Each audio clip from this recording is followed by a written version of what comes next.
আউযু বিল্লাহি মিনাশ শাইতানির রাজিম। বিসমিল্লাহির রহমানির রহিম। সুপ্রিয় দর্শক মণ্ডলী, আপনারা যে যেখান থেকে আমাদের এই চ্যানেলটি দেখতেছেন সবাইকে জানাই স্বাগতম। আমি আজকে আমাদের সিহা সিত্তাহ 6টি বিশুদ্ধ হাদিস গ্রন্থের মুসলিম শরীফ থেকে ইলমে হাদিস সংক্রান্ত বিভিন্ন পারিভাষিক শব্দ বর্ণনা করব। রাসূলুল্লাহ সাল্লাল্লাহু আলাইহি ওয়াসাল্লাম এর সাথে সম্পর্কগত ও হাদিসের রাবি সম্পর্কিত পারিভাষিক শব্দ। সাহাবি বলতে কাদেরকে বোঝানো হয়? যে মুমিন ব্যক্তি রাসূলুল্লাহ সাল্লাল্লাহু আলাইহি ওয়াসাল্লাম এর সাক্ষাৎ লাভ করেছেন এবং মুমিন থাকা অবস্থায় মৃত্যুবরণ করেছেন, তিনিই সাহাবী নামে পরিচিত। তাবেঈ কাদেরকে বলা হয়? যে মুমিন ব্যক্তি সাহাবায়ে কিরামের সাক্ষাৎ লাভ করেছেন এবং তাদের নিকট হতে হাদিস শিখেছেন আর ঈমানের সাথে মৃত্যুবরণ করেছেন, তিনিই তাবেঈ নামে পরিচিত। তারপর তাবেঈ, যে ব্যক্তি তাবেঈদের সাথে ঈমানদার অবস্থায় সাক্ষাৎ করেছেন, তাদের নিকট হতে হাদিস শিখেছেন এবং মুমিন থাকা অবস্থায় পরলোক গমন করেছেন, তিনিই তাবেঈ নামে পরিচিত। শায়খ, ইলমে হাদিসের বিশিষ্ট শিক্ষাবিদ ও শিক্ষাদাতাকে শায়খ বলা হয়।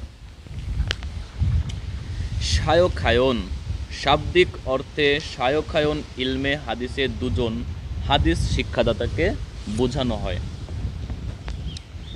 তবে পারিভাষিক অর্থে হাদিস সংকলকদের মধ্যে যে ব্যক্তি সর্বোচ্চ মর্যাদার অধিকারী, অর্থাৎ যারা বুখারী শরীফ এবং মুসলিম শরীফ নামক বিশুদ্ধ হাদিস গ্রন্থদ্বয় সংকলন করেছেন, সেই দুই মহান ব্যক্তিকে বোঝা যায়। অবশ্য সাহাবায়ে কিরামের মধ্যে হযরত আবু বকর রাদিয়াল্লাহু তাআলা আনহু এবং হযরত উমর রাদিয়াল্লাহু তাআলা আনহুকেও শায়খায়ন বলা হয়। মুহাদ্দিস, যে ব্যক্তি ইলমে হাদিস সম্পর্কে গভীরভাবে অনুশীলন করেন এবং হাদিস শাস্ত্রের বিভিন্ন দিকে পারদর্শিতা লাভ করেন, এক কথায় যে ব্যক্তি হাদিস শাস্ত্রবিদের আখ্যা লাভ করেন, তাকেই মুহাদ্দিস বলা হয়। হুজ্জাত, যে ব্যক্তি হাদিসের সনদ ও মতনের যাবতীয় বৃত্তান্ত সহ অনূন্য 3 লক্ষ হাদিস সম্পর্কে ব্যাপক জ্ঞানের অধিকার লাভ করেন, তাকে হুজ্জাত বলে। হাফিজ, যে ব্যক্তি সনদ ও মতনের যাবতীয় বৃত্তান্ত সহ অনন্য 1 লক্ষ হাদিস সম্পর্কে ব্যাপক জ্ঞানের অধিকারী, তার উপাধি হল হাফিজুল হাদিস। হাকিম, যে ব্যক্তি সমস্ত হাদিস আয়ত্ত করেছেন, অর্থাৎ সনদ ও মতন সহ যাবতীয় হাদিসের যা কিছু শিখার আছে সমস্তই শিখে নিয়ে ইলমে হাদিস সম্পর্কে পরিপূর্ণ জ্ঞান অর্জন করেছেন, তিনি হাদিস শাস্ত্রে হাকিম নামে যোগ্য। রাবি, হাদিস বর্ণনাকারীকে আরবি ভাষায় রাবি বলা হয়। মারবি আনহু, যার নিকট হতে বর্ণনাকারী হাদিস বর্ণনা করেন, তাকে মারবি আনহু বলে। রিওয়ায়াত, যে হাদিসকে বর্ণনা করা হয় সেই বর্ণিত হাদিসটি রিওয়ায়াত নামে পরিচিত। আবার কখনো কখনো বর্ণনা করাকেই রিওয়ায়াত অর্থে ব্যবহার করা হয়। রিজাল, হাদিসের বর্ণনাকারী বা রাবিদের সমষ্টিগত নাম বা পরিচয় হলো রিজাল। এবার আসি হাদিসের মধ্যে ব্যবহৃত বিশেষ শব্দাবলীর পরিভাষা। যেমন মতন কি? হাদিসের মূল বিষয়মূলক কথা, বাক্য ও শব্দ সমষ্টিকেই বলা হয় মতন। সনদ, হাদিসের মূল কথা বা বাক্য সমষ্টি, যে সূত্র পরস্পরায় সংকলনকারী পর্যন্ত পৌঁছেছে সেই সূত্র পরস্পরের নাম সনদ। এরপর মুত্তাফাকুন আলাইহি, যে হাদিস একই সাহাবী হতে বুখারী রহমাতুল্লাহ আলাইহে ও মুসলিম রহমাতুল্লাহ আলাইহে উভয়ে গ্রহণ করেছেন, সেই হাদিসকে মুত্তাফাকুন আলাইহি বলা হয়। সিহা সিত্তাহ, আমাদের মুসলিম ধর্মীয় অনুযায়ী আমাদের সিহা সিত্তা অর্থাৎ 6টি বিশুদ্ধ হাদিস গ্রন্থ রয়েছে। সেই হাদিস গ্রন্থ যা মুসলিম সমাজের সমধিক পরিচিত ও গ্রহণীয়, তাই সিহা সিত্তাহ নামে পরিচিত ও গ্রহণীয়। হাদিস গ্রন্থ 6টির নাম হলো: 1 বুখারী শরীফ, 2 মুসলিম শরীফ, 3 সুনানে আবু দাউদ শরীফ, 4 জামে তিরমিজি শরীফ, 5 সুনানে নাসাই শরীফ এবং 6 ইবনে মাজাহ শরীফ। এই সাথে এই 6টি গ্রন্থকে সিহা সিত্তা বলা হয়। অবশ্য কেউ কেউ এর মধ্যে ইবনে মাজাহ শরীফের স্থানে মুআত্তা ইবনে মালিক নামক হাদিস গ্রন্থটিকে সিহা সিত্তার অন্তর্ভুক্ত করার পক্ষপাতী। আবার কেউ কেউ ইবনে মাজাহ শরীফের স্থানে সুনানে দারেমিকে স্থান দিয়েছেন। কারণস্বরূপ তারা বলেন যে সুনানে দারেমিতে দুর্বল হাদিসের সংখ্যা কম এবং এর সনদ সমূহ তুলনামূলকভাবে অত্যন্ত উন্নত। সুনানে আরবাআহ সিহা সিত্তার মধ্যে প্রথম দুটি অর্থাৎ বুখারী শরীফ ও মুসলিম শরীফ, যে দুটিকে সহিহায়ন বলা হয়, সেই দুটি বাদ দিয়ে বাকি 4টি অর্থাৎ আবু দাউদ, তিরমিজি, নাসাই ও ইবনে মাজাহকে একসাথে সুনানে আরবাআহ বলা হয়। হাদিস বর্ণনাকারীর গুণাবলী সম্পর্কিত শব্দাবলীর পরিভাষা সম্পর্কে আমরা এখন কিছু জানব। যেমন আদালত, যে দৃঢ় শক্তির দ্বারা মানুষ তাকওয়া, শিষ্টাচার ও শালীনতা অবলম্বন করতে, মিথ্যা ও অন্যায় আচরণ হতে বিরত থাকতে এবং ফিস্ক, ফুজুর ও গুনাহ কবিরা, বিদআত ইত্যাদি হতে বেঁচে থাকতে পারে, তদ্রূপ শক্তির নামই হচ্ছে আদালত। এক কথায় ন্যায় নিষ্ঠা ও ন্যায় পরায়ণতাকেও আদালত বলা হয়। আদিল, যার মধ্যে উত্তম রূপ গুণ বিদ্যমান তাকে আদিল বলে। জাবত, যে শক্তি বলে মানুষ যে কোনো শ্রুত বিষয় যখন তখন বলতে বা লিখতে পারে বা তদবিষয় সংক্রান্ত যাবতীয় বিষয়বস্তু স্মরণে আনতে পারে, তা জাবত নামে আখ্যায়িত। জব্ত, যে বর্ণনাকারী মারবি আনহু হতে যা কিছু শ্রবণ করেন তা যথাযথভাবে সম্পূর্ণরূপে স্মরণ রাখতে পারেন, তাকে জব্ত বলা হয়। সিকাহ, উপরোল্লেখিত যে কয়েকটি বর্ণনা করলাম তার মধ্যে আদালত ও জাবত গুণ দুটি যে বর্ণনাকারীর মধ্যে পূর্ণরূপে থাকে তিনিই সিকাহ নামে পরিচিত। তাকে নির্ভরযোগ্য ও বিশ্বস্ত রাবি নামে অভিহিত করা হয়। হাদিস 3 প্রকার। এবার আমরা জানব হাদিস প্রকারভেদ এবং তার বিস্তারিত। হাদিস 3 প্রকার। হাদিসের সার্বিক অর্থ হলো কথা হলেও পারিভাষিক অর্থে তা 3 প্রকার। অর্থাৎ হাদিসের শাব্দিক অর্থ কথা হলেও পারিভাষিক অর্থে তা 3 প্রকার, যথা: 1 কাউলি হাদিস, রাসূলুল্লাহ সাল্লাল্লাহু আলাইহি ওয়াসাল্লাম যে সকল কথা বলেছেন তাকে কাউলি হাদিস বলে। 2 ফেলি হাদিস, তিনি যে সকল কাজকর্ম করেছেন, যেভাবে চলাফেরা করেছেন, আচার আচরণ প্রদর্শন করেছেন, সেগুলো হলো ফেলি হাদিস। 3 তাকরিরি হাদিস, তিনি সাহাবায়ে কিরামের যে সকল কথা ও কাজের প্রতি সমর্থন ও অনুমোদন প্রদান করেছেন তাও হাদিস রূপে স্বীকৃত এবং সেগুলিকে বলা হয় তাকরিরি হাদিস। অবশ্য এই 3 প্রকার হাদিসের মধ্যে কাউলি হাদিসেরই গুরুত্ব সবচাইতে বেশি। যেমন যদি কোনো ব্যাপারে কাউলি হাদিসের বিপরীতে ফেলি হাদিস পাওয়া যায় তবে সেক্ষেত্রে ফেলি হাদিস গ্রহণ না করে অবশ্যই কাউলি হাদিসকে গ্রহণ করতে হবে। অনুরূপভাবে তাকরিরি হাদিস ও ফেলি হাদিসের মধ্যে পরস্পরে বৈপরীত্য ঘটলে সেক্ষেত্রে তাকরিরি হাদিস গ্রহণ না করে ফেলি হাদিস গ্রহণ করতে হবে। এখানে আমরা একটু ব্যাখ্যা করতে পারি এভাবে: কাউলি হাদিস হচ্ছে সরাসরি নবী করিম সাল্লাল্লাহু আলাইহি ওয়াসাল্লাম ওনার কথা এবং ভাষ্য। আর ফেলি হাদিস তিনি যে সকল কাজকর্ম করেছেন, যেভাবে চলাফেরা করেছেন, আচার আচরণ প্রদর্শন করেছেন, সেটা হাদিস রূপে স্বীকৃত এবং সেগুলোকে বলা হয় ফেলি হাদিস। এখন ফেলি হাদিসের যে কোনো একটা বিষয় নিয়ে ফেলি হাদিসের বিপরীতে যদি আমরা সরাসরি কাউলি হাদিস দেখতে পাই, তাহলে আমরা অবশ্যই কাউলি হাদিসকে দ্রুত গ্রহণ করব। এটা এখানেই সেটা বর্ণনা করা হয়েছে। এবার আসি হাদিসে কুদসি। হাদিসে কুদসি হলো যে সকল হাদিস যা রাসূলুল্লাহ সাল্লাল্লাহু আলাইহি ওয়াসাল্লাম আল্লাহ পাকের তরফ হতে নিজে বর্ণনা করেছেন। তাহলে আমরা কি জানলাম? হাদিসে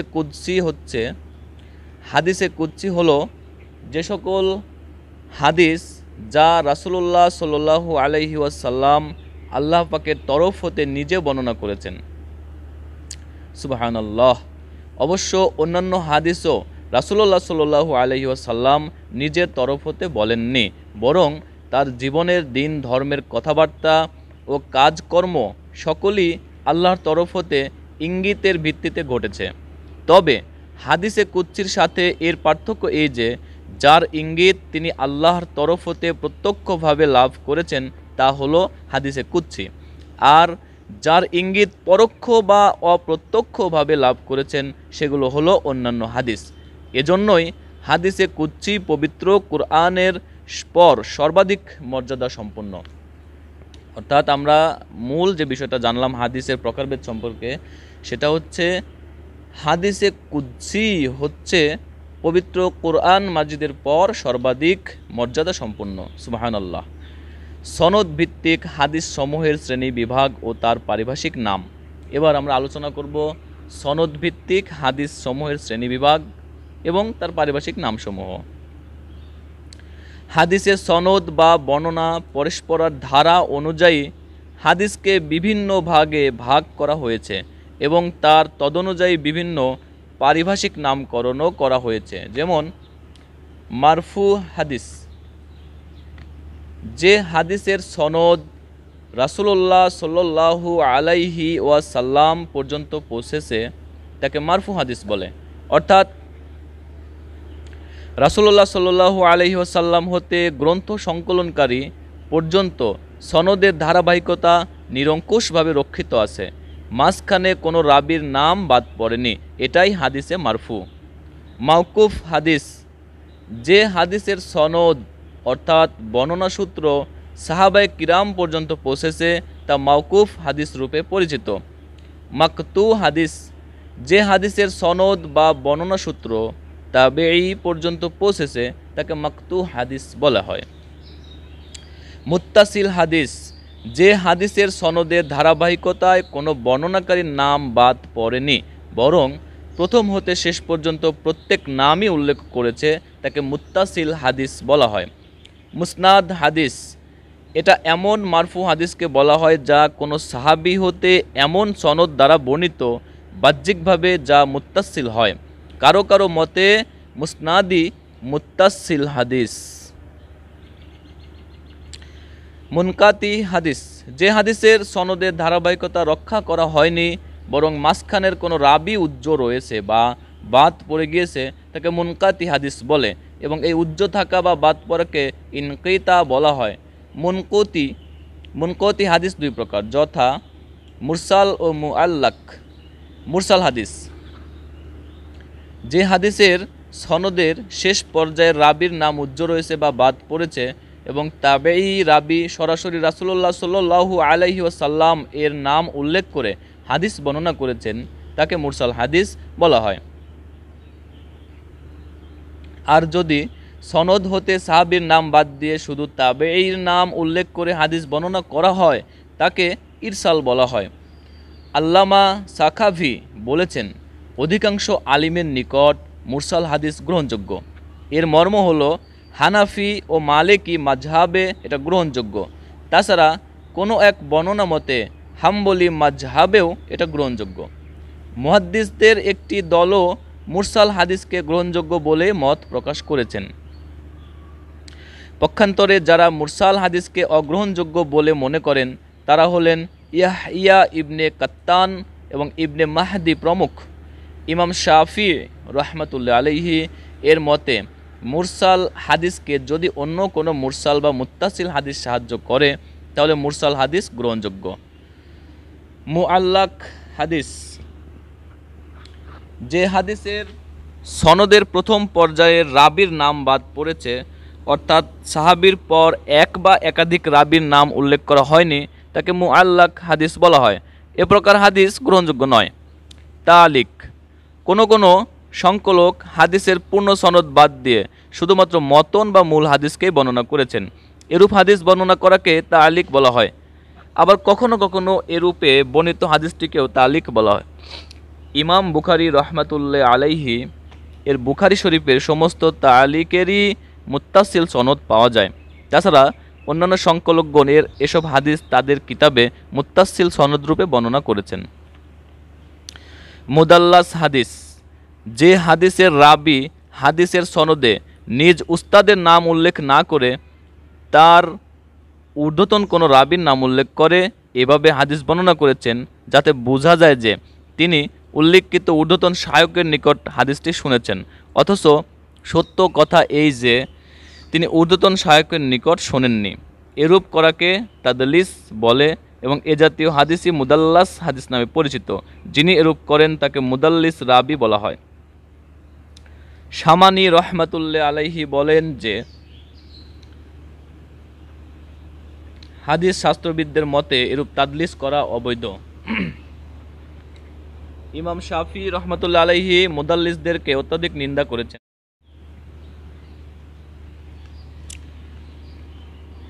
মুদাল্লাস হাদিস, শামানি রহমাতুল্লাহ আলাইহি বলেন যে হাদিস শাস্ত্রবিদদের মতে এরূপ তাদলিস করা অবৈধ। ইমাম শাফি রহমাতুল্লাহ আলাইহি মুদাল্লিসদেরকে অত্যাধিক নিন্দা করেছেন। উলামায়ে কিরামের মধ্যে মুদাল্লিস রাবিদের হাদিস গ্রহণ করা ও না করার ব্যাপারে মতবিরোধ রয়েছে। কারো কারো মতে তা গ্রহণযোগ্য নয়, কিন্তু অধিকাংশ আলিম এ মত পোষণ করেন যে এরূপ মুদাল্লিসের হাদিস গ্রহণ করা যায় যার সম্পর্কে জানা আছে যে তিনি নির্ভরযোগ্য রাবি হতে তাদলিস করেছেন। তবে যে মুদাল্লিস রাবি নির্ভরযোগ্য ও অনির্ভরযোগ্য উভয় প্রকার রাবি হতে তাদলিস করেন তার বর্ণিত মুদাল্লিস হাদিস গ্রহণনীয় নয়। এবার মুজতারাব হাদিস,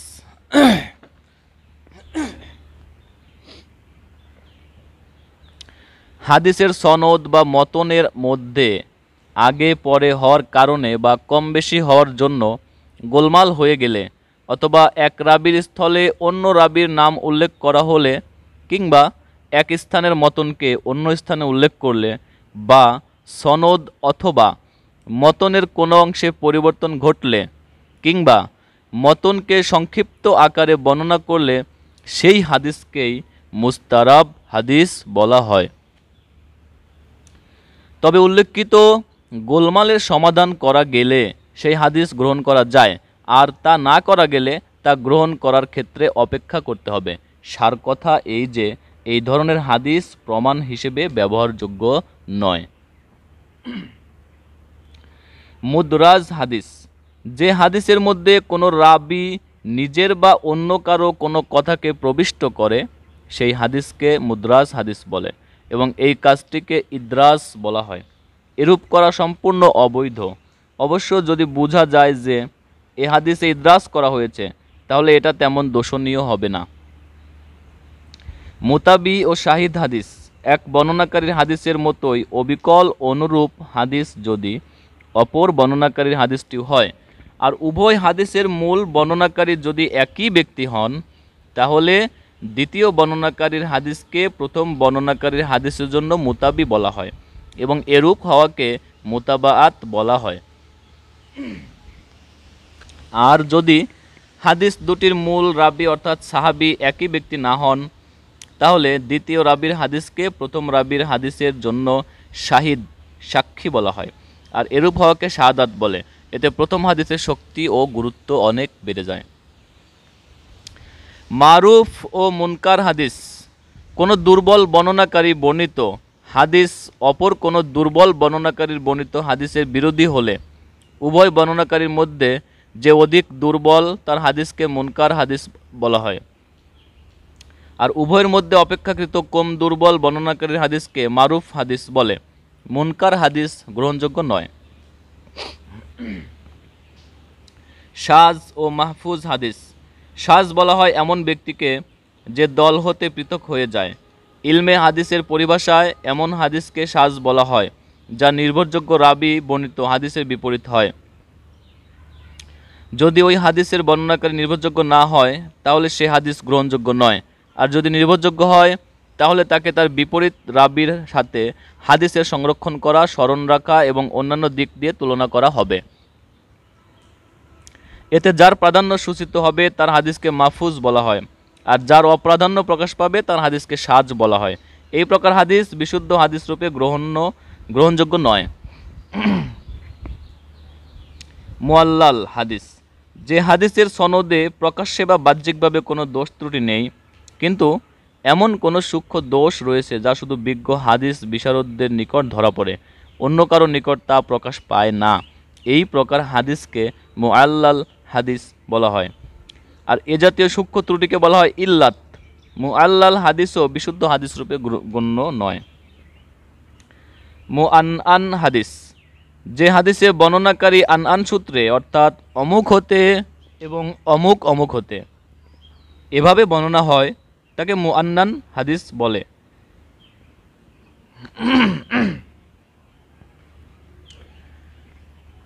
এবার হাদিস বর্ণনাকারীদের নিজস্ব গুণাগুণের ভিত্তিতে হাদিস সমূহের শ্রেণীবিভাগ।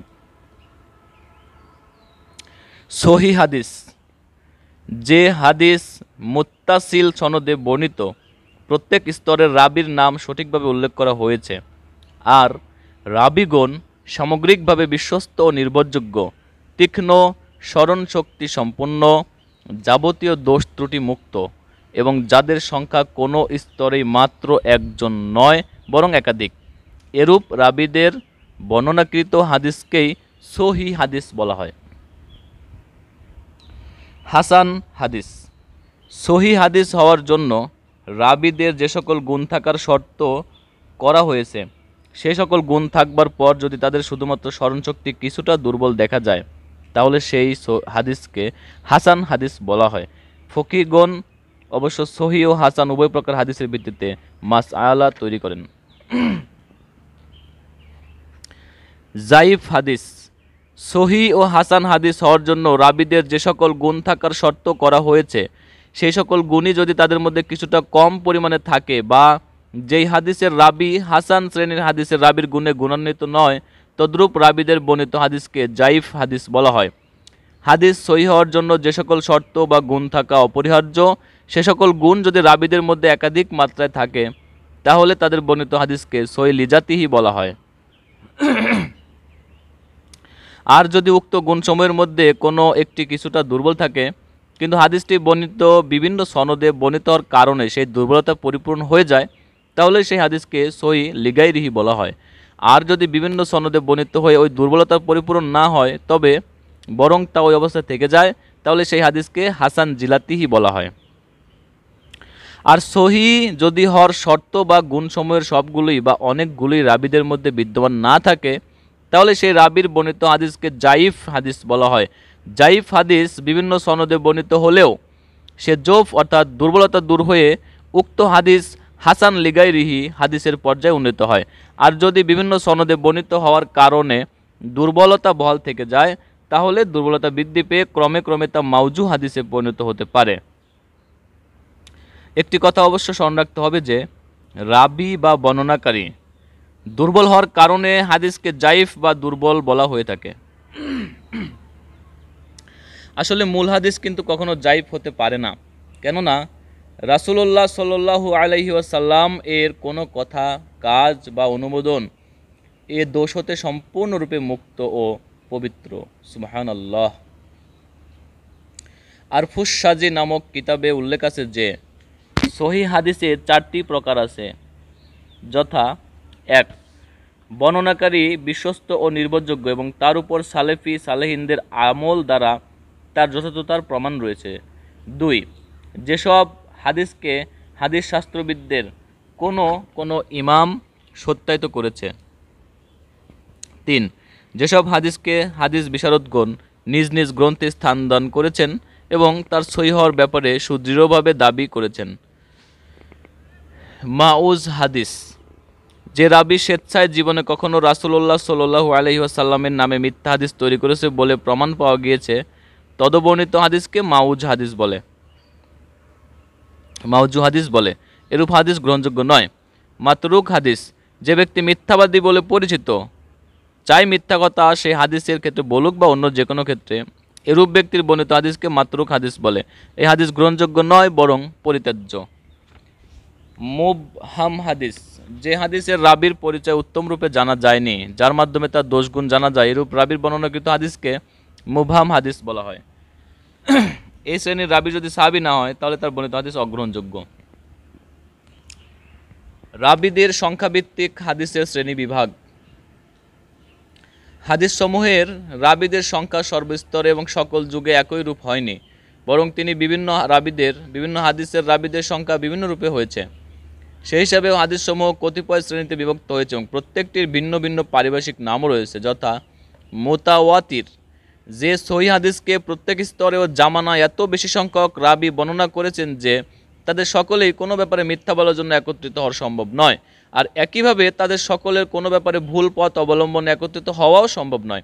এরূপ হাদিসকে মুতাওয়াতির হাদিস বলা হয় এবং এরূপ অবস্থা হওয়াকে তাওয়াতুর বলে।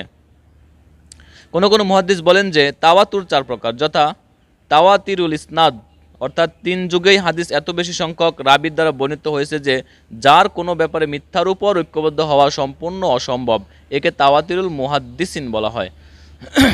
2. তাওয়াতিরুত তাবাকাহ, অর্থাৎ এক স্তরের মানুষ হতে দ্বিতীয় স্তরের মানুষ সনদবিহীন এই খবরকে গ্রহণ করেছেন, একে তাওয়াতিরুল ফোকাহা বলা হয়। 3.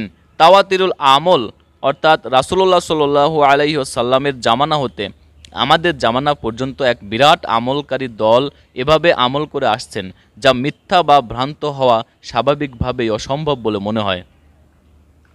4.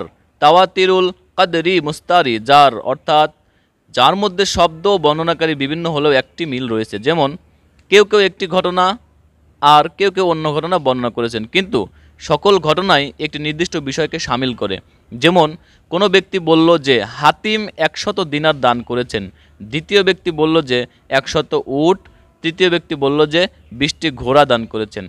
এই সকল খবর একটি বিষয়ে অংশীদার হলো যে হাতিম তার সম্পদ হতে দান করেছেন। মূল ব্যাপারটি এটাই। আনুষঙ্গিক বিষয়াদি বিভিন্ন হলেও মূল বিষয়টি সকল যুগের লোকেরাই প্রকাশ করেছে। খবরে ওয়াহিদ হাদিস, কোনো হাদিসের রাবিদের সংখ্যা ও সনদ মুতাওয়াতির হাদিসের তুলনায় কিছু কম হলে, অর্থাৎ প্রত্যেক যুগে হাদিসটি 1, 2 বা 3 জন রাবির দ্বারা বর্ণিত হলে তাকে খবরে ওয়াহিদ হাদিস বলা হয়। খবরে ওয়াহিদ হাদিস আবার 3 প্রকার, যেমন মাশহুর, আজিজ এবং গারিব। মাশহুর হাদিস, যে সহিহ হাদিস প্রত্যেক যুগে অনন্য 3 জন রাবি বর্ণনা করেছেন অথবা এরূপ সংখ্যক রাবি বর্ণনা করেছেন যা মুতাওয়াতির হাদিসের পর্যায়ে পৌঁছে না, তবে প্রায় তার কাছাকাছি হয়। এরূপ সনদ সূত্রে বর্ণিত হাদিসকে খবরে মাশহুর বা হাদিসে মাশহুর বলা হয়। হাদিসে মাশহুরকে মুনতাফিজ হাদিসও বলা হয়।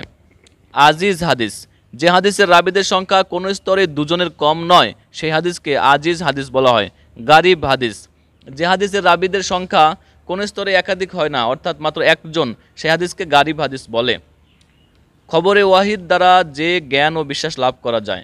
উল্লেখ্য যে খবরে মুতাওয়াতির দ্বারা দৃঢ় বিশ্বাস লাভ হয়ে থাকে, কিন্তু খবরে ওয়াহিদ দ্বারা তা লাভ হয় না, বরং ইলমের জন্য অর্থাৎ নিশ্চিত ধারণা লাভ হয়। এটি দৃঢ় বিশ্বাসের প্রায় কাছাকাছি। জ্ঞান লাভ ভিত্তিক হাদিস সংক্রান্ত কিছু পারিভাষিক শব্দ। ইয়াকিন, যা শ্রবণ করা মাত্র তাতে দৃঢ় বিশ্বাস জন্মে, তাকেই ইয়াকিন বলা হয়। জন্য, যা শ্রবণ করা মাত্র দৃঢ় বিশ্বাস জন্মে না কিন্তু প্রায় তার কাছাকাছি যায়, তাকে জন্য বলে। শক, কোনো কিছু শুনবার পর যদি তা বিশ্বাস ও অবিশ্বাস সমপর্যায়ে থাকে, কোনো একটির দিকে প্রাধান্য না হয়, তাকে শক বলে। ওয়াহাম, যা শুনবার পর বিশ্বাসের তুলনায় অবিশ্বাসের প্রাধান্য হয়, তাকে ওয়াহাম বলে। ওয়াহাম ওয়াহাম ওয়াহাম ওয়াহাম ওয়াহাম, যা শুনবার পর বিশ্বাসের তুলনায় অবিশ্বাসের প্রাধান্য বেশি হয়, সেটাই হচ্ছে ওয়াহাম।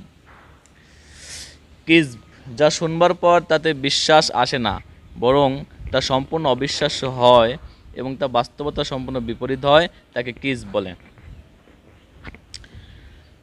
সুপ্রিয় দর্শক মণ্ডলী, এবার আমরা আসি সহি বা বিশুদ্ধ হাদিসের সর্বমোট সংখ্যা কত। আমাদের মুসলমান সমাজে অনেকেরই মনে এই প্রশ্নটি জাগতে পারে যে সর্বমোট সহি হাদিসের সংখ্যা কত। এর সঠিক জবাব দেওয়া অত্যন্ত দুরূহ ব্যাপার। তবু বিভিন্ন হাদিস বিশারদ যে সংখ্যা নিরূপণের জন্য চেষ্টা ত্রুটি করেননি, সে সংখ্যা নির্ণয় করার জন্য চেষ্টা ত্রুটি করেননি। ইমাম আহমদ রহমাতুল্লাহ আলাইহি বলেছেন, সর্বমোট সহি হাদিসের সংখ্যা প্রায় 7.5 লক্ষ হবে বা তার কিছু কম বেশি হবে। অবশ্য তিনি মুসনাদ গ্রন্থে 30,000 হাদিস অন্তর্ভুক্ত করেছেন এবং সে হাদিসগুলিকে সহি বলে দাবি করা হয়েছে। এমত অবস্থায় কি করে সহি হাদিসের সংখ্যা 7.5 লক্ষ বলে স্বীকার করা যায়? হাসান ইবনে আহমদ সমরকান্দি স্বীয় গ্রন্থ বাহরুল আসানিদে হাদিসের সংখ্যা 1 লক্ষ বলে উল্লেখ করেছেন। তার মতে সহি হাদিসের সংখ্যা এটা হতে অনেক কম হবে। হাকিম আবু আবদিল্লাহ নিশাপুরি রহমাতুল্লাহ আলাইহি বলেছেন যে প্রথম পর্যায়ের সহি হাদিসের সংখ্যা 10,000-এরও কম হবে। উপরোক্ত মতানৈক্যের ভিত্তিতে একথা না বলে পারা যায় না যে সহি হাদিসের সঠিক সর্বমোট সংখ্যা বের করা অত্যন্ত দুঃসাধ্য ব্যাপার। আহকাম সংক্রান্ত হাদিসের সংখ্যা সর্ববিষয়ের উপরে সর্বমোট সহি হাদিসের সংখ্যা নির্ণয় করা যেমন কঠিন ব্যাপার, আহকাম সংক্রান্ত সহি হাদিসের সর্বমোট নির্ণয় করা তদ্রূপ কঠিন বৈকি। তবে নুরুল আনোয়ার গ্রন্থে আহকাম সংক্রান্ত সহি হাদিসের সংখ্যা মোট 3,000 বলে উল্লেখ করা হয়েছে, কিন্তু ইমাম আবু দাউদ বলেছেন যে তার সংখ্যা 4,800। পক্ষান্তরে ইমাম আবু ইউসুফ রহমাতুল্লাহ আলাইহি বলেছেন যে তার সংখ্যা হবে 1 লক্ষ।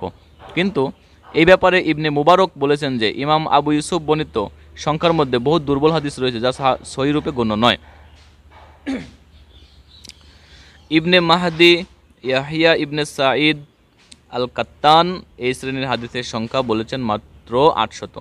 কিন্তু এই ব্যাপারে আহমদ বলেছেন যে আমি ইবনে মাহদি হতে শুনেছি তিনি শুধু হালাল ও হারাম সংক্রান্ত সহি হাদিসের সংখ্যা 800 বলেছেন। সুফিয়ান সাউরি, শুবা, ইয়াহিয়া ইবনে সাঈদ আল কাত্তান, আব্দুর রহমান ইবনে মাহদি এবং আহমদ ইবনে হাম্বল রহমতুল্লাহ আলাইহি প্রমুখ বলেছেন যে তাকরার অর্থাৎ বারবার উল্লেখিত বাদে সহি হাদিসের সর্বমোট সংখ্যা 4,400।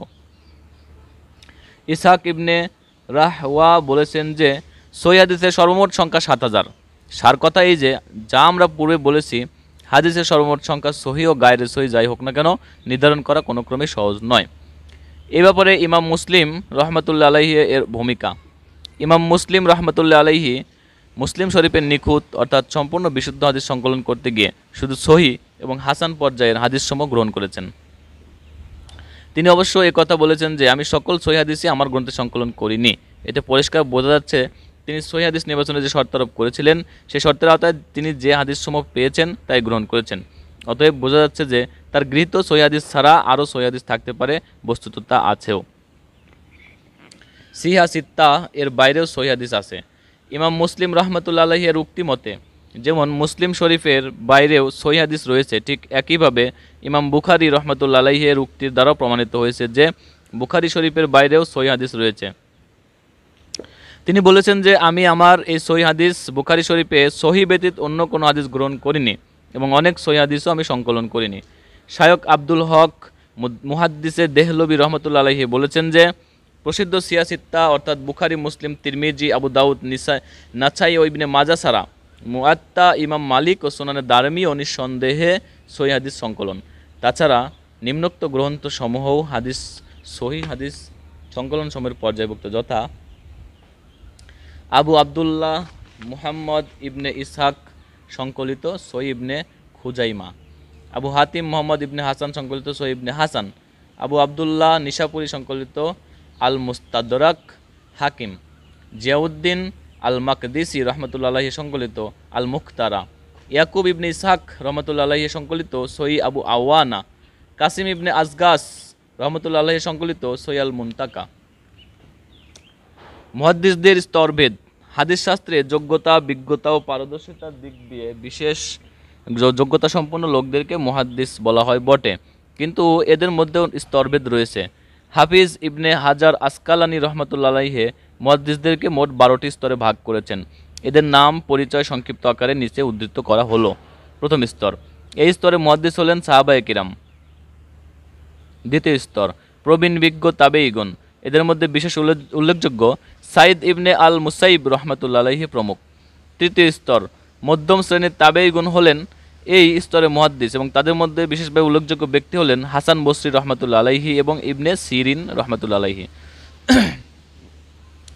চতুর্থ স্তর, যারা প্রবীণ তাবেঈদের নিকট হতে হাদিস শিক্ষা লাভ করেছেন তারা এই স্তরে মুহাদ্দিস। এদের মধ্যে উল্লেখযোগ্য হলেন ইবনে শিহাব রহমতুল্লাহ আলাইহি এবং কাতাদাহ রহমতুল্লাহ আলাইহি। পঞ্চম স্তর, এই স্তরের মুহাদ্দিস হলেন কনিষ্ঠ তাবেঈগণ। আমাশ রহমতুল্লাহ আলাইহি এদের অন্তর্ভুক্ত, এদের শ্রেণীভুক্ত।